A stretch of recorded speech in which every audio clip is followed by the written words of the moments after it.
तो नमस्ते भाई और बहनों। इस्लामाबाद में जो बातचीत चल रही थी अमेरिका और ईरान के बीच में, वो निष्फल समाप्त हुई। इसमें कोई कंक्लूजन निकला नहीं और कह सकते हैं कि फेल भी हो गया। लेकिन लोग बहुत डिस्पॉन्डेंट हैं जहाँ तक कि मार्केट का सवाल है कि अब गैप डाउन मंडे को वगैरह वगैरह वगैरह, ठीक है। और फिर उसके बाद और नीचे नीचे नीचे। देखिए, एक तो मैंने कल वीडियो में भी बताया था कि अगर यहाँ पे कोई डील हो भी जाती तो भी ऐसा आप समझ के नहीं चलिए कि ये जो है आज का आज रातों रात सब ठीक हो जाएगा। इसमें वक्त लगेगा। अब भी कहता हूँ, वही चीज़ कह रहा हूँ, कुछ हफ्ते लगेंगे इसको प्रॉपरली एक अच्छे कंक्लूजन में आने के लिए। अभी तक वो कंक्लूजन की स्टेज में पहुंचा नहीं। लेकिन जो लोग सोच रहे हैं कि अब ये कच्चे तेल की कीमत जो है 100-150 जो भी है फिर क्रॉस करते जाएगा और मार्केट भी गिरते जाएंगे, तो मैं ये कहूँगा कि अगर आप ध्यान से सुने तो मेरे ख्याल से अटकती हुई बात सिर्फ एक न्यूक्लियर वेपन की थी। वहाँ पे अटक गई बात कि वो कह रहे हैं हमें लिबर्टी चाहिए, वो कह रहे हैं कि आप बना ही नहीं सकते। कहीं ना कहीं तो बात फिर से शुरू होने की संभावना लग रही है मुझे, ऐसा मेरा मन कह रहा है। शायद दिमाग भी वही कह रहा है। अमेरिका चाहती नहीं है कि ये वॉर चलती रहे लिमिटलेस। इसका मतलब ये नहीं कि उनके पास वेयरविथॉल नहीं है, लेकिन ये एक एसिमेट्रिक वॉर होते जा रही है जहां फिर नुकसान अमेरिका को भी होते जा रहा है। दूसरी बार मिड टर्म इलेक्शन भी आ रहे हैं, तो वो चाहते नहीं कि ये जो कंज्यूमर प्राइस डेटा जो आया है 3.3% 2022 से हाईएस्ट लेवल पे 4 साल के उच्चतम स्तर पे, ये चलते रहेगा। नहीं चाहती अमेरिका, चाहती है शांत हो जाए, अब पूरी बात हो जाए। तो फिर भी जो है, एक तो मैं तो नहीं समझता था कि इस्लामाबाद में वो भी ये सब खलास हो जाएगी बात तुरंत। लेकिन मुझे अभी उन्होंने और तो इंडिकेशन कुछ दिया नहीं कि फिर कहां बातचीत होगी। लेकिन एक चीज उन्होंने जरूर कहा, दो चीजें मुझे इंपॉर्टेंट नजर आई, जो मुझे पता नहीं दूसरे विशेषज्ञ, मैं सिर्फ अपना ओपिनियन दे रहा हूं।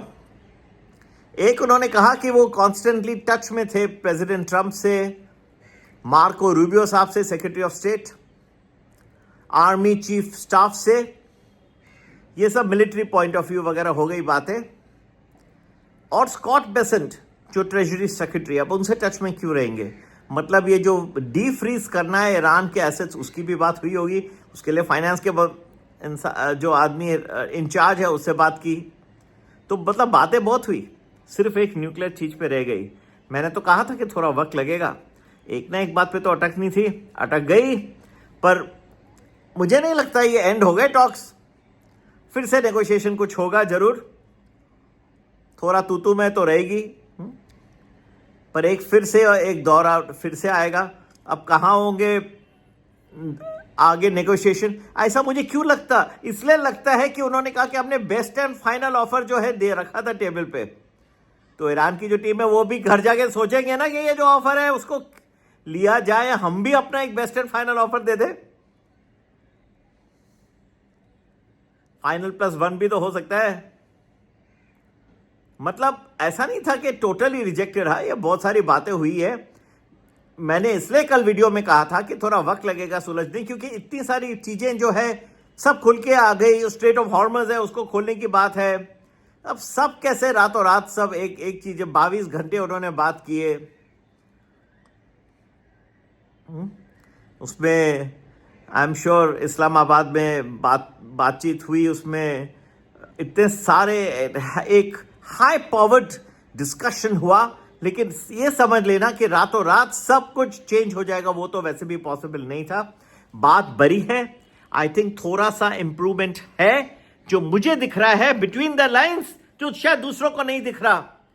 नेगोशिएशन होगी, थोड़ा सा मार्केट सेंटिमेंट खराब हो जाएगा, जरूर इंपैक्ट आएगा। ऐसा नहीं कि कुछ नहीं होगा। धीरे धीरे धीरे ये भी बात सुलझ जाएगी। ईश्वर की कृपा है तो ये यहां से भी पार हो जाएंगे। मार्केट भी एक स्टेज में आएगा जो फिर अपना ऊपर की तरफ बढ़ेगा। लेकिन कुछ चीजें जो हुई है लास्ट फ्यू मंथ्स में, इसका जो है वो असर आपको अभी नहीं लेकिन कुछ सालों में दिखेगा एक डिफरेंट वे में। उस वक्त मार्केट में काफी इंपैक्ट आ सकता है। अभी शॉर्ट टर्म में दोनों साइड्स के मन में, दिल में, दिमाग में, आपके भी दिल और दिमाग में ये चाहत है कि ये वॉर पूरी हो जाए। ये मेरे मन में भी है। इतना हौसला नहीं खोइए, कुछ अच्छा होगा। लेकिन सेंटिमेंट डेफिनेटली इसकी वजह से कुछ इंपैक्ट आ सकता है, लेकिन राइट ऑफ नहीं करना। धीरे धीरे धीरे थोड़ा वक्त लगेगा। मैं कल जो कहा आज भी यही कह रहा हूं, थोड़ा वक्त लगेगा, सब ठीक होते जाएगा। नमस्ते, जय हिंद।